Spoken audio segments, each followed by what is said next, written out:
तो चलिए आज हम फिर से स्टार्ट करते हैं अपना जो हमारा चैप्टर पढ़ रहे थे। हम चैप्टर कौन सा पढ़ रहे थे? चैप्टर 2 पढ़ रहे थे। हमारा क्लास 6 चैप्टर 2 पढ़ रहे थे। चैप्टर 2 का नाम क्या था? आखेट। खाद्य संग्राहक से भोजन उत्पादन तक। खाद्य संग्राहक से भोजन उत्पादन या खाद्य संग्राहक से खाद्य भंडार तक। ठीक है। अब देखिए हमने पिछली बार पढ़ा था पिछले वीडियो में कि जो जानवर होते हैं वो चलते फिरते खाद्य भंडार होते हैं।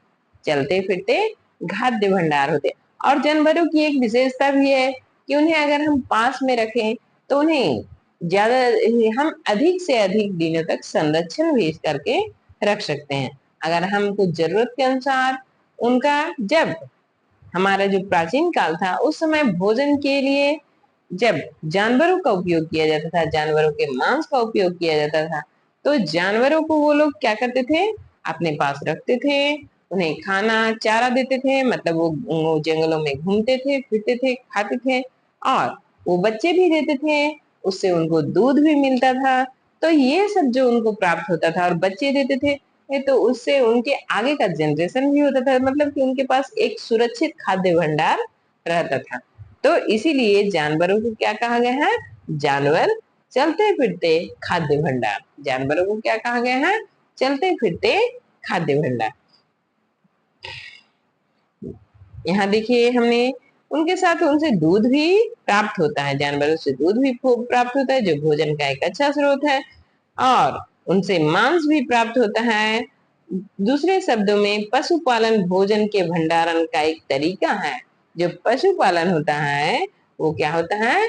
भोजन भंडारण का, जो भोजन को भंडारण करने का एक तरीका है, एक तरीका है। चलिए आगे हम देखते हैं।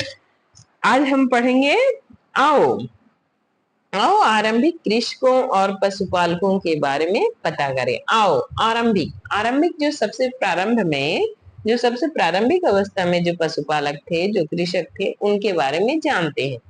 मानचित्र 2 अभी हम पीछे देखेंगे। मानचित्र 2 में देखो, क्या तुम्हें कई नीले वर्ग दिख रहे हैं?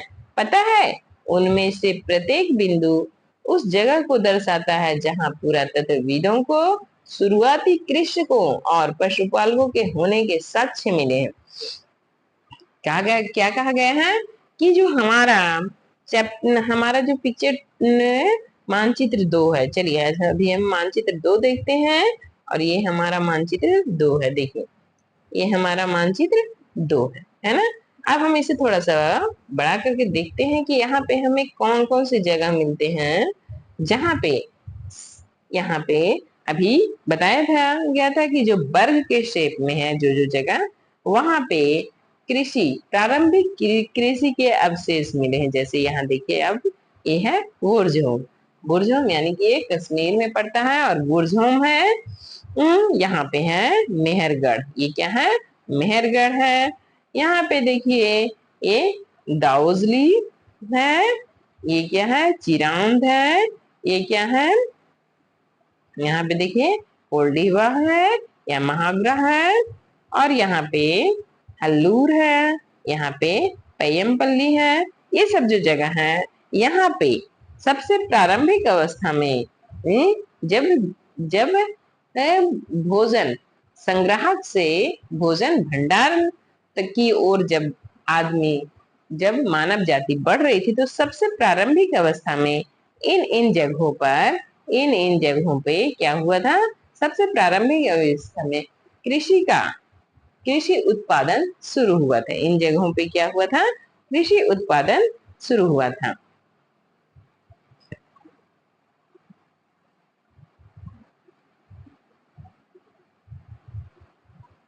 चलिए आगे हम पढ़ते हैं।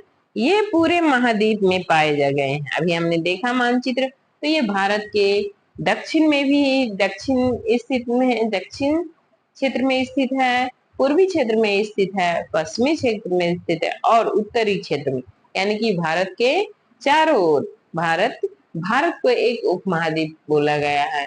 हमने पिछली कक्षा में पढ़ा था, पिछले क्लास में पढ़ा था कि भारत को एक उपमहाद्वीप क्यों कहा जाता है। आप कमेंट बॉक्स में या वह कमेंट करके बताइएगा कि भारत को एक उपमहाद्वीप क्यों कहा गया है। ठीक है, अब आगे देखिए आप लोग कि इसमें सबसे महत्वपूर्ण पश्चिम उत्तर को जोड़कर बोला गया है पश्चिम उत्तर जोड़कर क्या बोला गया है, पश्चिमोत्तर क्षेत्र में है, आधुनिक कश्मीर में और पूर्वी तथा दक्षिणी भारत में पाए जाते हैं, जिसे अभी हमने हमने मैप के माध्यम से देखा कि जो ये हमारा उत्तरी भाग है, ये हमारा पश्चिमी भाग है, ये हमारा पूर्वी भाग है, ये मध्य भाग है और ये हमारा दक्षिणी भाग है। तो हमारा जो भारतीय उपमहाद्वीप है, इसके इसके सभी क्षेत्रों में यह क्षेत्र क्या हुआ था, जो हमारा कृषि का कार्य हो रहा था वो पूरे पूरे भारतीय महाद्वीप में विस्तृत रूप से शुरू हो चुका था। वास्तव में यहाँ देखिए, वास्तव में ये निर्दिष्ट स्थान कृषकों और पशुपालकों की बस्तियां थी। क्या वो है, जो जो जहां जहां हमने अभी मार्क किया, जहां जहां हमने देखा, मेहरगढ़, कोल्डीवा, चिरांद, क्या बुर्ज होम, यहाँ पे हल्लूर, पयमपल्ली, जो ये सब जो क्षेत्र हैं, इन सबों पे क्या था, कृषकों और पशुपालकों की बस्तियां थी, जो प्रारंभिक अवस्था में। या नहीं, इसे जांचने के लिए वैज्ञानिक खुदाई में मिले पौधों, पशुओं की हड्डियों के नमूने का अध्ययन करते हैं। यहाँ पे हमें कैसे, इतने दिनों बाद हमें कैसे पता चलेगा कि इन जगहों पे सबसे प्रारंभिक कृषि हुई थी? तो जो हमारे पुरातत्वविद होते हैं, जो वो हमारे प्रारंभिक के जो अवशेष थे, जो उनके उन समय के पौधे थे, उस समय की हड्डी प्राप्त हुए, उनका वो क्या करते हैं, अध्ययन करते हैं और उसके बाद उन पे अध्ययन कर वो अपना अध्ययन कर बताते हैं कि हाँ, यह जो हड्डी है या फिर ये जो जानवरों की हड्डी है, ये जो फसल है, ये सब कितने पुराने हैं। ठीक है, इनमें से सबसे रोचक जले हुए अनाज के दानों के अवशेष हैं और इन सब में सबसे अधिक रोचक क्या होता है, जानवरों सॉरी अनाजों के जो अवशेष होते हैं, अनाजों के अवशेष जैसे कि चावल के अवशेष हुए, गेहूं के अवशेष हुए, जौ के अवशेष हुए, मक्का के अवशेष हुए। तो ये जो अवशेष हैं, इनको जला दिया जाता था। इनको या तो वो खुद जला देते थे या फिर कोई दूसरा जला देता था। तो ऐसा लगता है ये गलती से या फिर जानबूझकर जलाए गए होंगे। उस जगह से इन जगहों से अनाजों के जले हुए अनाजों के भी अवशेष मिले हैं। वैज्ञानिक इन अनाज से दानों की पहचान कर सकते हैं और हमारे जो वैज्ञानिक होते हैं, उन दानों पे रिसर्च करते हैं, उनकी पहचान करते हैं कि वो किस अनाज के दाने हैं। ठीक है, इस तरह हमें पता लगा चलता है कि इस उपमहाद्वीप के विभिन्न भागों में बहुत सारी फसलें उगाई जाती थी। इस तरह हमें क्या पता चला कि हमारे जो भारतीय उपमहाद्वीप में बहुत तरह के अलग अलग प्रकार के फसलें उगाई जाती थी। वैज्ञानिक विभिन्न जानवरों की हड्डी की भी पहचान कर सकते हैं। जो हमारे वैज्ञानिक होते हैं, वो अलग अलग हड्डियों पे भी रिसर्च करके यह पता लगाते हैं कि यह किस जानवर की हड्डी है। ठीक है, अस्थाई जीवन की ओर अब देखिए हम पढ़ेंगे।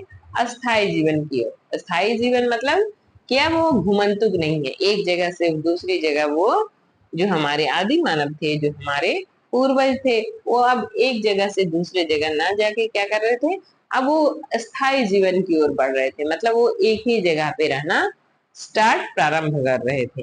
तो पुरातत्वविदों को कुछ पुरा स्थलों पर झोपड़ियों और घरों के निशान मिले हैं। क्या बोला जा रहा कि इन जगहों पे पुरातत्वविदों को झोपड़ियों के निशान मिले हैं और घरों के निशान मिले। झोपड़ी और घर होने का आशय ये होता है कि वहां पे हम रहते हैं और आप अभी अभी देख रहे होंगे, हमारे जो मानव थे, हम लोगों के लिए आवास एक सबसे बड़ी नीड होती है। आवास में हम लोग रहते हैं और हर जगह आवास नहीं होते हैं। मतलब कि जहाँ आवास होता है वहां आदमी अच्छे दिनों तक जब तक उसे भोजन संग्रह करता है, जब तक उसे भोजन मिलता है, तब तक वह वहां रहता है। तो इसी प्रकार पुरातत्व भी कुछ पुरा स्थलों पर झोपड़ियों और घरों के निशान मिले हैं, जैसे बुर्ज होम। जब अभी हमने देखा है कश्मीर के क्षेत्र में बुर्ज होम आता है, तो वहां पे सॉरी बुर्ज होम वर्तमान कश्मीर में के लोग गड्ढे के नीचे घर बनाते थे। लोग गड्ढे के नीचे घर बनाते थे, जिसे गर्तवास कहते थे। गर्तवास होता क्या है कि वो जो हमारा जो जमीन होता है उसके नीचे गड्ढा खोद दिया जाता है। गड्ढा के एक घर का आकार बना दिया जाता है, घर के आकार का एक गड्ढा खोद दिया जाता है कमरे के आकार का, और ऊपर से छवाई कर देते हैं। ऊपर से क्या करते हैं, छवाई करते हैं। उसके नीचे जाने के लिए सीढ़ियां होती थी, तो उसे बोलते हैं गर्तवास। ठीक है, इसमें उतरने के लिए सीढ़ियां होती थी। इससे उन्हें ठंड के मौसम में सुरक्षा मिलती थी। पुरातत्वविदों को झोपड़ियों के अंदर और बाहर दोनों ही स्थानों पर आग जलाने के प्रमाण मिले। हमारे जो पुरातत्वविद है, उन्होंने जब गर्तवासों को देखा, गर्तवासों को अध्ययन किया, तो उन्होंने पाया कि जब वो खाना बनाते होंगे तो वो घर के बाहर भी खाना बनाते होंगे और घर के अंदर भी खाना बनाते हैं, या फिर वो घर को गर्म रखने के लिए घर के अंदर आग जलाया करते होंगे। मौसम के अनुसार घर के अंदर या घर के बाहर खाना पकाते होंगे। ठीक है, बहुत सारे जगहों में से पत्थर के औजार भी प्राप्त हुए हैं, और बहुत जो हमारे भारत के विभिन्न विभिन्न क्षेत्रों से बहुत सारे पत्थर के औजार प्राप्त हुए हैं। इनमें से कई ऐसे हैं जो पूरा पाषाण युग, सबसे प्रारंभिक अवस्था जो पूरा पाषाण काल था, उनके उपकरण से भिन्न है। उनके उपकरण से क्या है, भिन्न है। जो पूरा पाषाण काल में जो उपकरण मिल रहे थे उससे अलग उपकरण मिलने लगे थे, इसीलिए इन्हें नव पाषाण युग का माना गया। इन्हें क्या माना गया, सॉरी, नव पाषाण युग का माना गया। इसमें वे औजार भी थे जिनकी धार की को और अधिक पैना करने के लिए उन पर पॉलिश चढ़ाई जाती थी। उन पर क्या चढ़ाई जाती थी, पॉलिश चढ़ाई जाती थी। किस लिए पॉलिश चढ़ाती थी, उन पर पॉलिश चढ़ाने का उनका मकसद था कि उनके जो हथियार हो वो और शार्प हो और नुकीले हो और चमकीले हो। ओखली और मूसल का प्रयोग अनाज और वनस्पतियों से प्राप्त अन्य चीजों को पीसने के लिए किया जाता है। आज हजारों साल बाद भी ओखली और मूसल का प्रयोग अनाज पीसने के लिए किया जाता है। कहा जा रहा है कि जो ओखली और मूसल है, जो कि आज भी हम उसका प्रयोग करते हैं अनाजों को, मसालों को पीसने के लिए, वह उस समय भी किया जाता था। उसी तरह प्राचीन प्रस्तर युगीन औजारों का निर्माण और प्रयोग लगातार होता रहा। कुछ औजार हड्डियों से भी बनाए जाते थे। उस समय कुछ औजार, कुछ हथियार हड्डियों से भी बनाए जाते थे, लेकिन आप देखते होंगे कि जो हड्डियों के औजार हैं, हड्डियों के अवशेष हैं, वह हमें बहुत कम मात्रा में हमारे पुरातत्व स्थलों से प्राप्त हुआ है। क्यों, क्योंकि इतने सालों बाद जो हड्डी होती है और जो जो पेड़ पौधे के अवशेष होते हैं वो बहुत ही कम मात्रा में प्राप्त होते हैं। जो पत्थर के अवशेष हैं वो बहुत दिन में खराब होते हैं, इसीलिए उनके अवशेष प्राप्त हुए हैं। लेकिन जो हड्डियां हैं और जो पेड़ पौधे से बनाए हुए हथियार थे वो नष्ट हो चुके हैं। बहुत ही कम मात्रा में अगर मिले भी हैं तो बहुत ही कम मात्रा में मिले हैं। ठीक है, आगे हम देखते हैं नव पाषाण युग। अब हम कौन सी नव पर, इससे पहले हमने पूरा पाषाण युग पढ़ा था, पाषाण युग पढ़ा था, फिर उसके 3 भाग को हमने पढ़ा। अब फिर मध्य पाषाण काल आया और अब हम नव पाषाण काल के बारे में पढ़ रहे हैं। नव पाषाण काल युग में पूरा स्थलों में कई प्रकार के मिट्टी के बर्तन भी मिले हैं। तो नव पाषाण काल में क्या मिले हैं हमें, मिट्टी के बर्तन मिले हैं। और वो कई प्रकार के मिले हैं, सिर्फ एक प्रकार के नहीं मिले, कई प्रकार के मिले हैं। और बहुत सारे तो अलंकृत भी मिले हैं, मतलब कि उसमें बहुत सुंदर सुंदर नक्काशी की गई है। कभी कभी इन पर अलंकरण भी किया जाता था। बर्तनों का उपयोग चीजों को रखने के लिए किया जाता था। धीरे धीरे लोग बर्तन का प्रयोग खाना बनाने के लिए भी करने लगे। चावल, गेहूं तथा दलहन जैसे अनाज अब आहार का महत्वपूर्ण हिस्सा बन गया। क्या है, जो आज हम कृषि जीवन में खा रहे हैं, दाल चावल, वही नव पाषाण काल में भी धीरे धीरे जो हमारी जो कृषक जो कृषि उत्पादन शुरू हुआ, तो वो लोग भी अपने लिए चावल, गेहूं और दलहन का उत्पादन करना शुरू कर दिए थे। और उन्होंने उन्हें अपने भोजन में उसका यूज भी करना शुरू कर दिया था। इसके साथ अब लोग कपड़े की बुनाई करने लगे थे। नवपाषाण काल में यह भी विशेषता है कि फसल उत्पादन प्रारंभ हो गया, बर्तनों को बनाना प्रारंभ हो गया, और और कपड़े भी बुनाई शुरू हो गई थी। सॉरी। कपास जैसे आवश्यक पौधे उगाए जा न सकते थे, कपड़े भी बुनने लगे थे। इसके लिए कपास जैसे आवश्यक पौधे उगाए जा सकते थे। क्या ये परिवर्तन हर जगह एक साथ ही आए होंगे? ऐसी बात नहीं है। एक तरफ जहां हजारों तो एक तरफ कई जगहों पर स्त्री पुरुष शिकार और भोजन संग्रह करने का काम करते रहे, वहीं अन्य जगहों पर हजारों सालों के दरमियान धीरे धीरे खेती और पशुपालन को अपना लिया गया। बहुत जगह लोग मौसम के मुताबिक बदल बदल कर अपनी जीविका चलाया करते थे। यहाँ कहा जा रहा है ये कि क्या जो हमारा जो परिवर्तन होता है, जैसे पूरा भारत देश में, तो पूरे भारत में जो परिवर्तन हुआ, जैसे जो पूरा पाषाण काल हुआ या पाषाण काल हुआ, तो पाषाण काल से मध्य पाषाण काल में पूरा भारत के जितने भी स्थल थे, पुरातत्व स्थल, उन सबों पे एक ही तरह का विकास हुआ? तो ऐसा नहीं है। हर जगह का विकास की रफ्तार अलग थे। कहीं पे भोजन उत्पादन से भोजन भोजन उत्पादन शुरू हो गया था, कृषि कार्य शुरू हो गया था, और कहीं पे अभी भी भोजन संग्रह कर रहे थे, कहीं आज भी निर्भर है। जैसे आप देखते हो कि आज भी हमारी बहुत सारी जनजातियां जो हमारी अंडमान निकोबार द्वीप समूह पे रहती है, तो वो हमसे बहुत कटे हुए हैं, और वो आज भी वो जंगलों पे ही निर्भर करते हैं, खाद्य संग्रह किए हैं।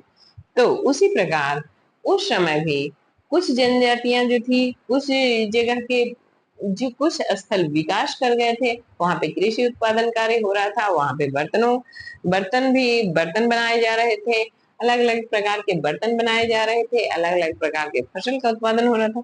लेकिन कुछ ऐसे भी स्थल थे जहाँ पे आज भी उस समय भी कुछ लोग की शिकार कर रहे थे, और घुमंतु या घूम घूम कर अपना भोजन संग्रह कर रहे थे।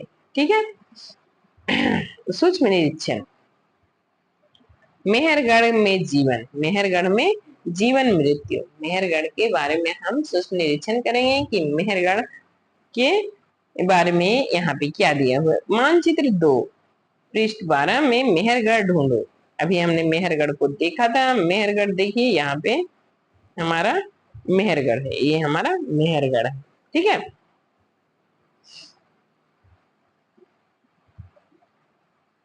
यह ईरान जाने के सबसे महत्वपूर्ण रास्ते बोलन दर्रे के पास एक हरा भरा समतल स्थान है। क्या बोल रहा है? जो आप मेहरगढ़ देख रहे हो, ये क्या है? ये मेहरगढ़, और ये जो है ये एरिया ईरान शुरू होता है। तो मेहरगढ़ क्या है? ईरान के जाने वाले रास्ते में पड़ता है। यहीं से जब हमारे प्राचीन लोग या फिर हमारे जो पूर्वज थे, जो व्यापार के लिए भारत से बाहर जाते थे, तो वो ईरान उसी रास्ते से जाते थे। और उस दर्रे को क्या नाम था? बोलन दर्रा। बोलन दर्रे के पास एक हरा भरा स्थल है। मेहरगढ़ संभवतः वह स्थान है जहां स्त्री पुरुष ने इस इलाके में सबसे पहले जौ, गेहूं उगा और भेड़ बकरी पालना सीखा। क्या बोल रहा है कि जो इस क्षेत्र में है, जो भारतीय उपमहाद्वीप क्षेत्र में है, तो सबसे पहले मेहरगढ़ वो क्षेत्र है जहाँ पे सबसे पहले कृषि कार्य प्रारंभ हुआ और पशुपालन कार्य प्रारंभ हुआ। हमने पिछले मिल चैप्टर में पढ़ा था कि जो मेहरगढ़ है वहीं पे ये कौन सा जगह था, सुलेमान और तीर्थर का प्लेस है। और वहां पे सबसे पहले 8000 ईसा पूर्व में एक भोजन उत्पादन प्रारंभ हुआ था। यहाँ विभिन्न प्रकार के जानवरों की हड्डियां मिली हैं। यहाँ इसमें हिरण तथा सुअर जैसे जंगली जानवरों तथा भेड़ और बकरियों की हड्डियां हैं। वहाँ उस समय अलग अलग प्रकार के हड्डियों के अवशेष मिले हैं, जिसमें से हिरण, सुअर, जंगली जानवर, अलग अलग प्रकार के जंगली जानवर, भेड़ और बकरियों के भी हड्डियां प्राप्त हुए हैं। मेहरगढ़ में इसके अलावा चौकोर आयताकार घरों के अवशेष मिले हैं। बोला जो मेहरगढ़ है उसमें अलग अलग प्रकार के, मेहरगढ़ में चौकोर और आयताकार, जो ये आप घर देख रहे हैं ये हमारे मेहरगढ़ का एक घर का चित्र बना हुआ है। जो मेहरगढ़ में उस समय के साक्ष्य हैं, ईसा पूर्व के साक्ष्य हैं। कब है? नवपाषाण काल के साक्ष्य। ये कब के साक्ष्य? नवपाषाण काल के साथ। अब आप बता सकते हैं कि आज भी हमारे घरों का स्ट्रक्चर इसी प्रकार होता है। बर्गर जो हमारा चतुर्भुज या 4 कोनों वाला हमारा जो पहले प्रारंभिक अवस्था में जिस प्रकार घर बनाए थे, आज भी हम उसी प्रकार घर बना रहे हैं। ठीक है। इसमें प्रत्येक घर में 4 और उससे ज्यादा कमरे हैं, जिसमें कुछ संभवतः भंडारण के काम आते होंगे। बोला है कि जो सभी घर थे उसमें कम से कम 4 कमरे होते हैं। इसमें 4 कमरे हो या फिर उससे अधिक होते थे।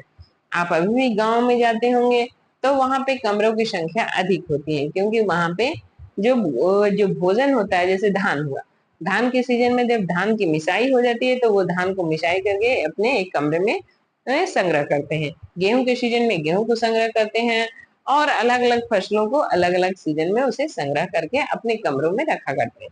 इसीलिए गांव में जहाँ पे अभी भी कृषि कार्य किया जाता है वहां पे घरों में कमरों की संख्या अधिक होती है। सॉरी।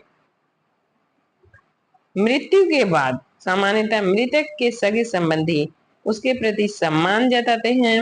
लोगों की आस्था है कि मृत्यु के बाद भी जीवन होता है, इसलिए कब्रों में मृतकों के साथ कुछ सामान रखे जाते थे। मेहरगढ़ में कई ऐसे कब्र मिले हैं। एक कब्र में तो मृतक के साथ एक बकरी को भी दफनाया गया है। संभवतः इसे परलोक में मृतक के खाने के लिए रखा गया होगा।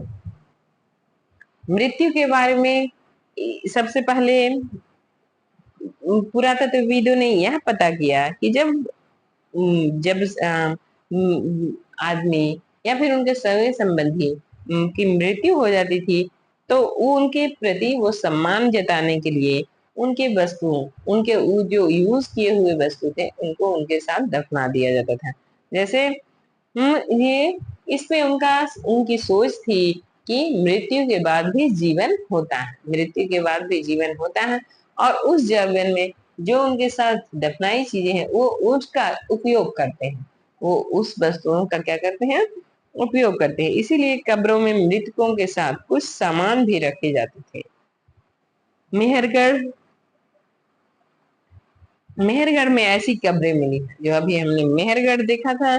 मेहरगढ़ में हमें सबसे पहले मेहरगढ़ में ही सबसे पहले हमें ऐसे कब्र मिले हैं जहां पे सबसे पहले क्या किया गया है, मेहरगढ़ में कब्र मिले हैं। एक कब्र में मृतक के साथ बकरी को भी दफनाया गया है। एक कब्र को ऐसा देखा, कब्र पे जब अवलोकन किया गया, देखा गया तो देखा गया कि उस कब्र के साथ उसके साथ बकरी को भी दफना दिया गया है। बकरी को भी दफनाने का मतलब क्या है कि जब जो जो मरने के बाद भी जो जीवन होता है, अगर उनको भोजन की आवश्यकता पड़ेगी तो उस बकरी से वो अपना भोजन कर लेंगे। इस प्रकार हमने देखा कि किस प्रकार आदमी जो हमारी जो अतीत है, हम अतीत मतलब जो हमारे पूर्वज हैं उनका किस विकास की जो कड़ी है, जो वो खाद्य संग्राहक थे, अब वो खाद्य भंडार की ओर और अब अस्थायी जीवन की ओर किस प्रकार अग्रसर हो रहे थे। ठीक है, तो इस प्रकार हम आगे नेक्स्ट चैप्टर को पढ़ेंगे और आप कमेंट करके बताइएगा कि आपको ये कैसा लगा। धन्यवाद।